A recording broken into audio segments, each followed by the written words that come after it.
Hey friends, so I got a request to show the debt snowball versus the debt avalanche, and these are two ways that you can pay off debt. For starters, let me show you the debt snowball. So the debt snowball is the method in which you take all of your debts and you list them from smallest amount to largest amount. And so actually these are real numbers. These are my student loans, and these were the interest rates that they were listed at. So what you do with the debt snowball is you would total your minimum payments for the month. And so in this case, I took estimates. So you would see that you could pay basically $279 a month for the next 120 months, the next 10 years, and you'd be done. Or you could do the debt snowball, really attack each of these debts, and be done in a year or two, depending on your income. You would pay the minimums on everything except the loan that you're attacking, and you would go after that loan as hard as you could. In this scenario, say you had, now I know this is a lot, just bear with me, but say you decided you were going to throw like one paycheck a month at debt. So say you're going to throw $1,000 towards your student loans every month. And like I said, I know not everyone has that income amount. I know that is a lot, but this is just for the sake of an example and because doing the math with other numbers is a little bit difficult. So from this 1,000, you would add all of these minimums, so 279 minus that 25. So 254 would go to pay the minimums on all of these guys. And then you'd be left with 746 to go to this loan. So that means after the first month, so let's just label this start. After the first month, your balance on this guy would be 2,490 minus 746.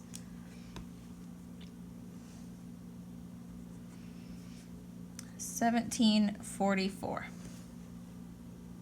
And then I'll skip ahead in a second and show you what all the balances would look like that first month. Okay, I'm back. So I went ahead and I actually filled out the next 2 months, but let me explain to you the process. So like I said, that first month, you pay the minimums on debts 2 through 7 in this case, and then you throw all the extra, so these are the minimums, put that there, and then you throw all the extra, which is 746 in this case, towards loan number 1. That would leave you this total for the first month on loan 1, and then everything else goes down by a little bit. Then month 2, you do the same thing. You pay the minimums. Now, mind you, the minimums would actually probably go down a little bit since you're paying down and everything. But for the sake of simplicity, let's keep it the same. So anyways, you would do, again, put the certain amount towards the minimum, and then any extra income you want to throw towards the loan will go towards loan 1. And then that knocks down on the second month, that would be your total. So it's, in 2 months, it's gone from 2,490 down to 998 in this scenario. And then again, so for month 3, you would do the minimums towards everything else, and then you would do, again, 746 towards loan number 1, and that puts you at 252. Now, you had been doing the minimums and 746 towards all of your loans, but this first loan is about to be paid off now. So what you would do with that same $1,000 that you've been putting towards your loans every month, you would take it, you would do 252 towards loan 1, so that would pay it off, and you're done. So loan 1 is paid off, yay, good job, you did it. So loan 1 is paid off. Then, now you're gonna focus on loan 2. So you're gonna take the minimums of all the other accounts, and that's 34, 40, 41, 52, 61, And when I added that up, that came up to $228. So you have loan 1 paid off, you have $228 going towards minimums, and now you take the difference, the remainder of that is $520, and all of that is going to go towards loan 2 now. And so that would bring us to, now this loan is down to $1897. And then you would do, the same things you had been doing on the other ones. So for example, you do $32.82, minimum payment of $34, that brings you down to $32.48, and so on and so forth. And so I guess let me show you one more month just so you can get a look at how the debt snowball really does become a snowball. The snowball effect. So again, so now you have your $1,000. The minimums you're paying on now are going to be, let's double check. Yep, so the minimums, you'll be paying $228. I'll put that as your minimum payment. And now, instead, so last month you paid $520 towards loan 2. Now you're going to roll this amount into that $520. Now you're going to be paying $772 a month towards loan number 2, which would bring you, you're already down, like I said, that one's done already. You're down to $1125 on that loan. So this is the debt snowball method. I honestly think it's really good. I think it's very good for feeling the wins quick, and I think it's once you get the hang of it, I think it's pretty easy to understand. And like I said, you can see the difference, see how it breaks down each month. And I think it's good because it also keeps you focused and you pay off things, pretty quickly, and you feel the win. You feel the psychological positivity of paying off your loans. You see it happen real time, real fast. And honestly, I mean, it's popular for a reason. So this is the debt snowball. I highly recommend it, but this is actually not the way that I paid off my own loans. So the way I paid off my loans was actually using what's called the debt avalanche. And so what that is you take your loan balances and you organize them from highest interest rate to lowest interest rate. But let me set up the table real fast and then I'll show you how to pay off your debt using the debt avalanche method. Okay guys, so I'm back. I went ahead and filled out all of the payment info. It's the exact same as what was on the debt snowball. And then I also filled in at least the first debt, so you could see the breakdown of how long it would take for you to pay off that first debt given this payment style and what have you. Let me walk you through basically exactly what we did over here, except what it looks like on the debt avalanche. So you would do the same thing. If you're saying that you have $1,000 a month that you're going to dedicate towards paying off these loans, you would add up the minimums of lines or loans 2 through 7, and so that equals $218 in this case. And then you would throw the rest of that $1,000 towards loan 1. And then you would just do that. You would keep chipping away at it, so on and so forth every month. Same thing, 218, 782, all the way until in this scenario you get to month 6, and in month 6 you're only going to have $655 left for this payment, or left on this first loan. So in your 7th month you would pay off that very first loan. And this is what the breakdown would look like. So you have the $656. I'll do the cents too. going towards loan number 1. Then you're going to take all of the minimums except this one, because you're going to throw the leftover at it. Let's see, did I add it right? 26, 41, 34, 40. So then you'll do 166 for the minimums. Then you'll add these two together. That gives us 882.56 for both of these. So you subtract that from 1,000. And so in month 7, you'll be putting 177.44 towards loan number 2.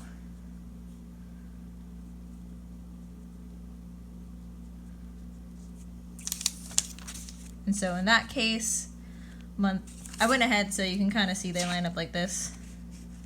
So you would do 4693 minus this 177.44.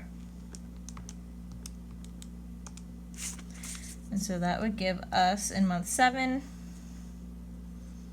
4515.56. Okay, and then I just want to show you what it would look like the next month. So like I said before, you do the minimums on everything else but this. So we know that is going to be 166 in minimums. And then, so now you can put 834 towards loan number 2. And then so in month 8, that's paid off. Then you would do, and so in month 8, you'll have 3681.56 left on this loan. And so that is how the debt avalanche would break out. The thing about the debt avalanche, in the long run, you will save money on your interest payments, but as compared to the debt snowball, you can see it only took 4 months. In month 4, you paid off your first loan, as opposed to month 7 if you do the debt avalanche. So the debt avalanche takes a little bit longer for you to see, or for you to feel that win of paying off a loan. I personally went with the debt avalanche just because my personality was, I picked every paycheck, I would put $500 towards my loan, and that's just how it was, and I sort of just ground it out. If you're a type of person that cares about the math above all, then this is probably the one for you, because you will save in the grand scheme of things. Also to consider with the debt avalanche, I was showing you guys with my student loans, and yes, I had sort of a high rate, but that's, if your highest interest rate on something is 7%, that's probably not that bad, as opposed to some credit cards will do 18, 22, 24% interest every month. That's something that you'll need to consider. The trade-off if you have a higher interest rate is that if you do the debt avalanche, you'll get rid of those high interest rates, one, and you will save a lot of interest in the long run, as opposed to the debt snowball. You'll have maybe those smaller or those larger balances accruing, 20% on something, and so you'll be paying more interest in the long term. So I guess it's kind of like it's the severity. It's a different degree of interest rate that you'll have to be paying. So student loan interest rates are usually pretty low. That's why it didn't really affect me either way, which one I decided on. But I went with the avalanche. I had good results, but that's also just my personality. I think that is about it that I have to show you guys on how to calculate. I'm very glad that I paid off mine. It took me about a year and a half, like 17 months, give or take. It freed up so much of my income. So that's something else to keep in mind. in this scenario, you're putting $1,000, in both of these scenarios, you're putting $1,000 towards paying off debt. Once you pay off your debt, that $1,000 is freed up for anything that you want. It can be freed up to put into retirement, to put into savings, to put into your sinking funds, which I just made a video on that. It frees up so much of your income that otherwise was just going to the bank. And so that is another thing that has helped me so much. Paying off my student loans freed up so much of my income to enable me to do and accomplish a lot of the different things I have in the past year, like buying a new car, having fully funded emergency fund, having sinking funds, so when bad things happen, I was okay, it didn't hurt as bad. That's all because I paid off my debt. So you can decide too, do you want to pay $300 a month for the next 10 years? Do you want to get cracking, really attack it, and be done and have this income working for you again? And then one last thing, I guess if anyone's interested, so this is the exact plan that I did. This is exactly how my loans looked. These were the amounts, which is what I shared. And the payoff order was slightly different. So I paid off that big one with the big interest rate first. And then I went to the next highest interest rate, paid that off. Oh yeah, so this guy, the high one with the high interest rate, and the next one, the high interest rate, dropped to these guys. I think this one must have been unsubsidized, this was subsidized, and then finish it off. Again, this must have been unsubsidized, not was subsidized. And then at the end, you can see the total I paid on my debt was $29,773.03, and I saved almost $4,000 in interest by paying it off early. And I worked hard to accomplish this, and I'm proud, and I just want to share the way I did it so that anyone interested in doing this can get some ideas and hopefully do it too. So let me know if you have any questions. Let me know if this video was helpful at all. I hope it was. Thank you guys so much for watching.